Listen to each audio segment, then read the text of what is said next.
Hi, I'm Doc AJ Chua and welcome to Adjusting Your Heart. In case this is your first time to visit our channel, do subscribe and click on the notification bell so that you get informed every time we upload a new video on mental health and relationships every Friday. This pandemic has wreaked havoc on our finances. Many hardworking employees were forced to work part-time or got laid off. Some owners had to close down their businesses. Those who were hospitalized due to the coronavirus or other illnesses used up their life savings. Worst, the breadwinner died. So here are 3 practical tips in helping someone who has financial problems.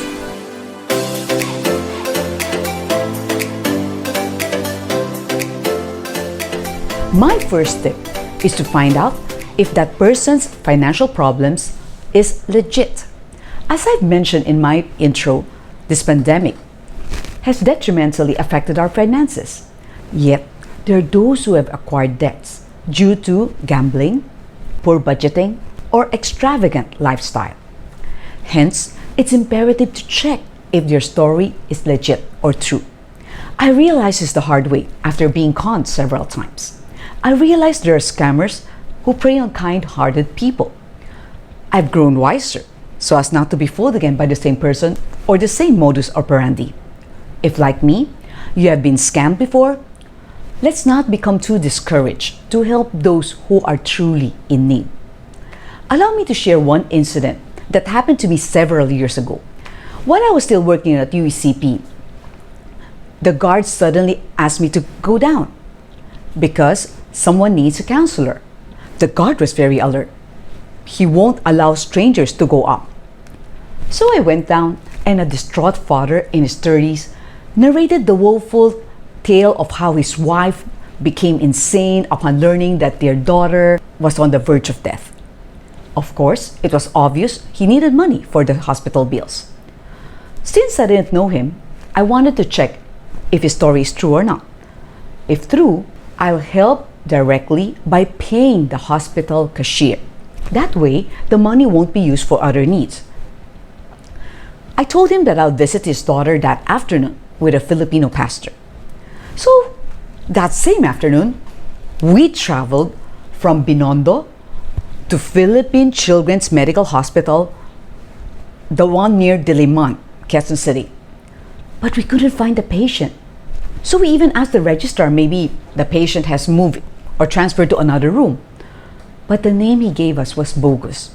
We tried to call him up, but couldn't reach him. It's a good thing I didn't give him any money. So my friends, please find out if that person's financial problems is legit. My second point is to discern what is the best way to help. Proverbs chapter 3 verse 27 to 28 says, "Do not withhold good from those to whom it is due, when it is in your power to do so. Do not say to your neighbor, 'Go and come again tomorrow, and I will give it,' when you have it with you." For those who are sick, sending food or medicines to them would be a great help. You can team up with other friends so that it won't be too financially or physically taxing for you. For instance, when CJ Alvarez tested positive for COVID but had to take care of her own dad, who not only had COVID but who also suffered a stroke, her friends took turns in sending 3 meals a day to her family. Her good friend Michelle Silvano ran errands for their family. Other friends donated money. But of course, you have to ask permission first, if that person wants other people to know. And if that person said yes, then get their GCash or bank details so that the money directly goes to them. But there are donors who wants to remain anonymous. If that's the case and they're going to course the money through you, take a picture of that transaction and then send it to the donor and to the recipient. And afterwards, you also request the recipient to write a thank you note that you can forward to the donor. That way, you can also protect your reputation. Another way is to lend medical supplies, just like wheelchair, an oxygen tank, or maybe a hospital bed. So in 2015, we made plans to treat our parents to Japan, and that's our first ever family trip abroad. But a few weeks before the trip, My dad suddenly had to undergo an appendectomy and a gallbladder operation. The doctor permitted him to travel, but he cannot walk much, so he has to be in a wheelchair. So we didn't want to buy another wheelchair because my mom was already in a wheelchair, right? And my dad is only going to use it for the trip. So I just borrowed. And my high school friend, Sia, graciously gifted us one because she said they had an extra in their house. So you can see this picture, like the four of us, just the one in black, together with Tina Lim and Julie Uy Ching Pua. And the other pics, of course, with her husband, Kelly Sia, and with our other high school friends. So you can see from our pictures in Japan, even though both my parents were in wheelchairs, they are very, very happy to be able to make that trip. So thank you to the Sia family. And afterwards, since we don't need it anymore, I also got her permission and we donated it to the church, to UECP, so that it would help other people. But what if that person wants to borrow money? Then you ask why he or she would need it. Find out if it's true and only lend the amount that you can. Please do not borrow money from others just to help that person, or you will end up in debts in case that person can't pay you back. Years ago, somebody wanted to borrow 30,000 pesos from me. I turned her down because I don't know her that well, and I heard that she's been borrowing money from others. Moreover, she borrowed a book from me, but she never returned it. I'm not the type of person who would hound after somebody because of a book, but this book has sentimental value. So once in a while, probably once a year, I would remind that person, can you return that book to me? But she never did. So if she can't return a book that costs around 1,000 pesos, how can I expect her to pay me back 30,000 pesos? On the other hand, there was one time I lent a good friend 30,000 pesos. A few of his customers weren't able to pay, and he said he needed the money to keep the business running. He was like a younger brother to me, and I trusted him. So I lent him the money. True enough, he paid me as soon as he got the money.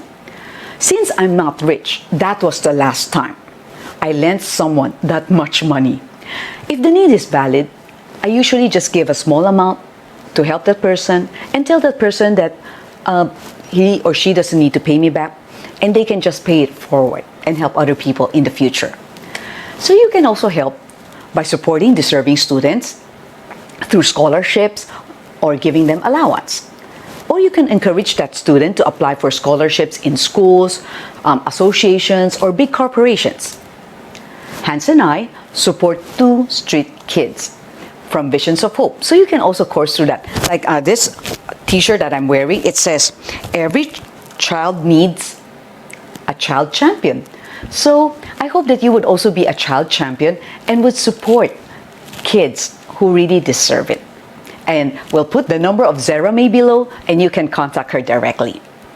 But if that person is still young, but just plain lazy, the admonition in 2 Thessalonians chapter 3, verse 10 says, if a man will not work, he shall not eat.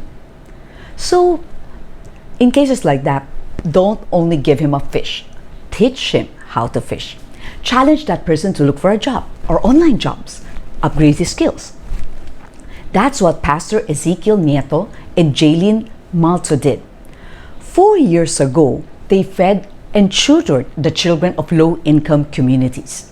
But after 2 years, they realized that instead of helping these people, they were making the people of the community depend on them. So they created the Zoe Eco Farm in 2019. They taught the members of the community the proper way to culture mushrooms. One of their products is mushroom chips. And it's a healthier way to snack, right? And they also produce skincare products made of mushroom. So you can check out their Facebook. Okay, we'll also put the link below. My third tip would be to share budgeting tips to someone who has financial problems. And here are some practical tips on how to save and spend money. Live within your means.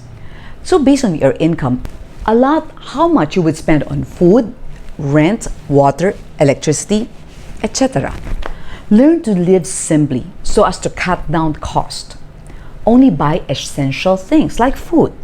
Don't buy things you don't need. Just like a new cell phone, when your old cell phone is working properly. Don't buy things using credit cards or loans. Because if you don't have the money to pay during the due date, it will yield high interest. So let's say for me, I only have one credit card. And I always pay on time and I paid it full. That way, I don't need to pay the interest. Because there was one time I forgot to pay. And I was shocked to see that the interest is so high. I called the company up and then requested them to waive the penalty fee because I said I've always paid on time. And they graciously did. So to make sure that I always pay on time, I put it in my calendar that monthly on a certain date, I have to pay my credit card bills. Another tip would be to save on electricity, like you turn off the switch once you leave the room. And to save on water, you close the faucet while applying soap, whether you're washing your hands or taking a bath. And of course, we have to save money for emergencies. So you make sure that you have to set aside a sum of money that you can save every month.